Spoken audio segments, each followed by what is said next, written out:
If you think that a shonen anime about a guy turning into a monster and fighting other monsters isn't going to be this deep work of art, then you are dead wrong. In its sea of bloody, over-the-top monster fights, horror influences, and quirky humor, Kaiju No. 8 contains deep and powerful themes that will make you reflect on what it truly means to be human. But there is a reason this shonen series stands out with its complicated themes of humanity and identity, and that is because it takes influence from a short novel from 1915 that is considered to be one of the most influential pieces of 20th century literature, the Metamorphosis. The Metamorphosis by Franz Kafka begins with traveling salesman Gregor Samsa waking up to find he is transformed into a giant insect. Unable to work, Gregor can no longer support his parents and sister, and the story explores his family's reaction to his transformation and his struggle to adapt to his new form. It's a sad and horrifying story, but not in the traditional sense. It's a story about existential dread that explores themes of humanity. And it is those themes that Kaiju No. 8 draws from and creates a unique anime that captures Franz Kafka's work perfectly,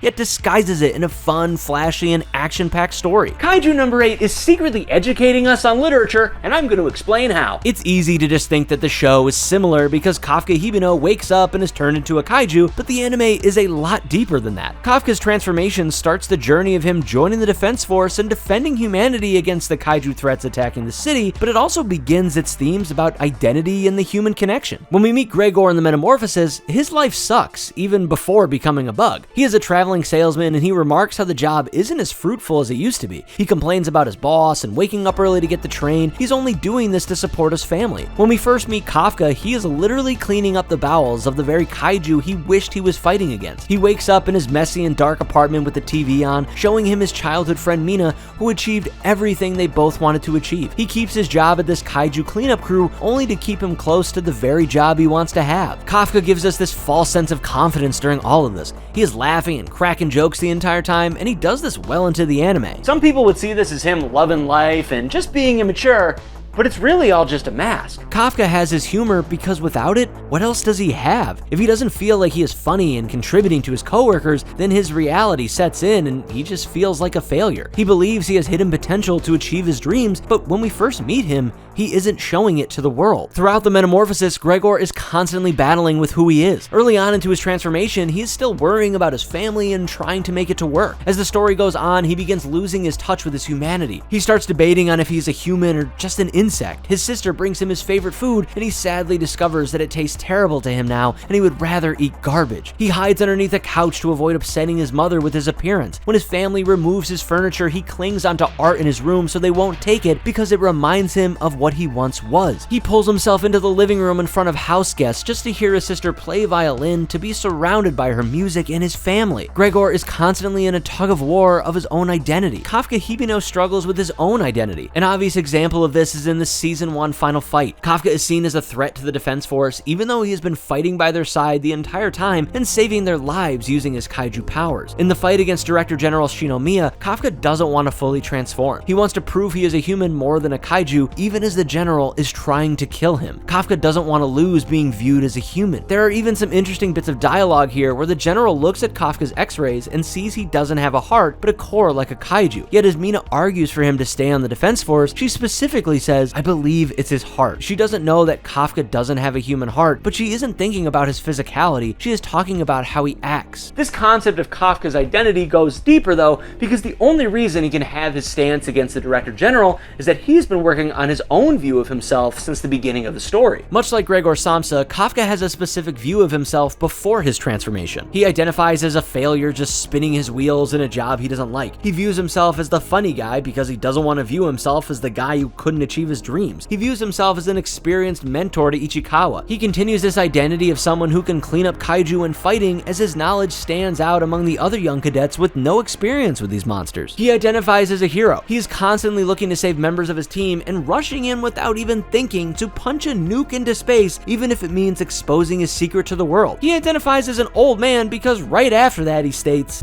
"This old body can't handle these kind of stunts." But most importantly, he identifies as a friend. In the Metamorphosis, Gregor doesn't have any friends. His relationships are near nothing. His boss is a jerk, his father resents him, his mother and sister like him but do nothing for him. Everyone depends on him, but no one really loves him. He doesn't identify as a friend or a loved family member. He identifies as a breadwinner and crucial for his family's survival. Kafka Hibino is a true friend to everyone on the defense force. He defends Ichikawa from a giant kaiju before he even gets his powers. He saves Shinomiya's life, though she was rude and cocky to him the entire time. He never loses his respect and care for Mina, even though she has to remain stoic as a leader, and even punishes him when he steps out of line. As he sits in prison basically awaiting execution, he worries about his team. He is apologetic to Mina and the vice captain. He never lets go of his dream to stand by Mina's side. He wants to be honest with his friends about what has happened to him because he thinks he's betrayed their trust. He says he can't give up because he has to get out and connect with them again. It isn't just about his freedom, it's about the friends he made in the pursuit of his dreams. And he doesn't just get better from his friends,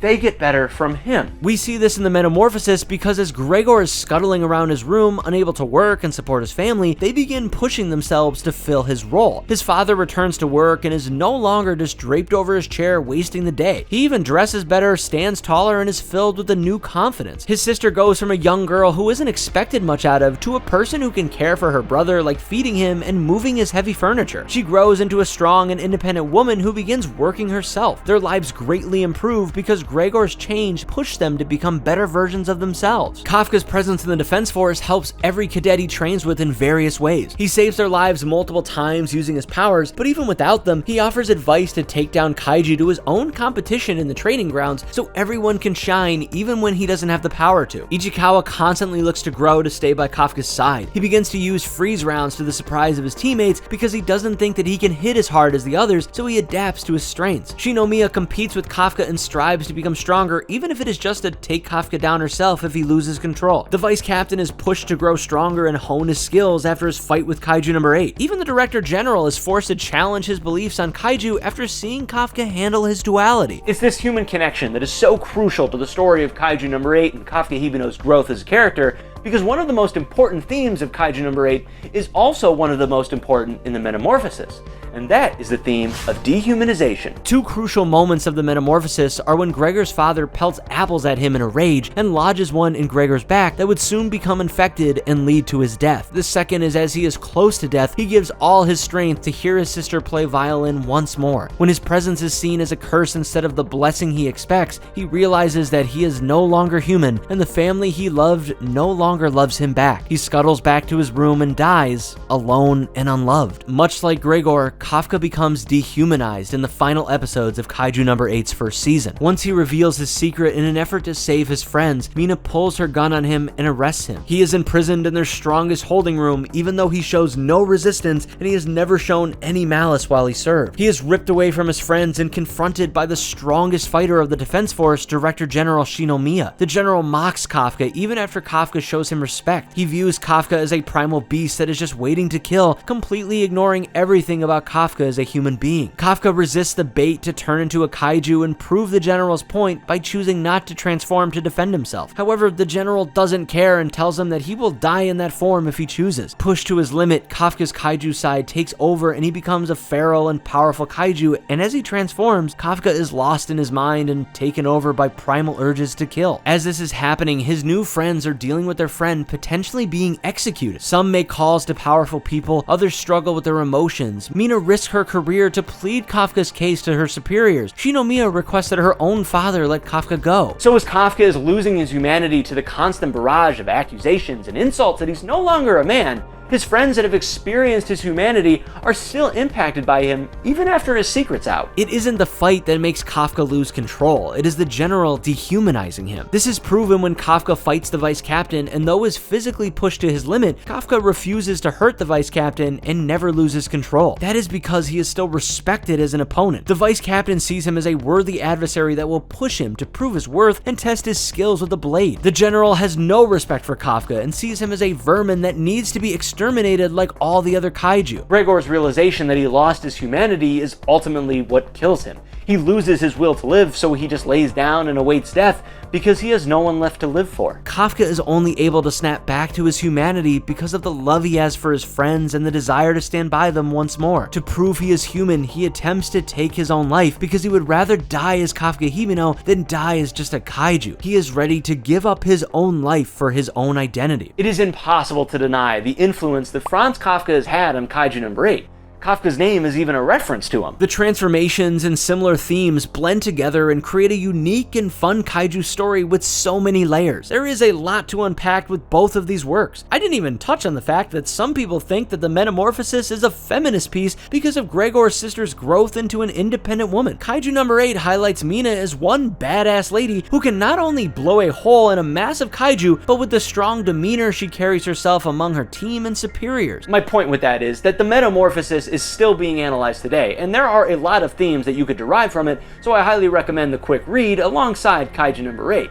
It's wild to think that someone 100 years from now could be studying Kaiju No. 8 and analyzing the same stuff. Because Kaiju No. 8 is more than just an action-heavy anime with silly jokes about peeing out of nipples. It is a deep and powerful anime that takes from a literary masterpiece and creates a story that we can analyze, discuss, and even relate to. Kaiju No. 8 deserves the praise and popularity that it gets for many reasons, and one of them is that it takes a nearly 100-year-old genre of giant monsters and puts its own unique twist on things. And to hear more about that, you can check out this video right here.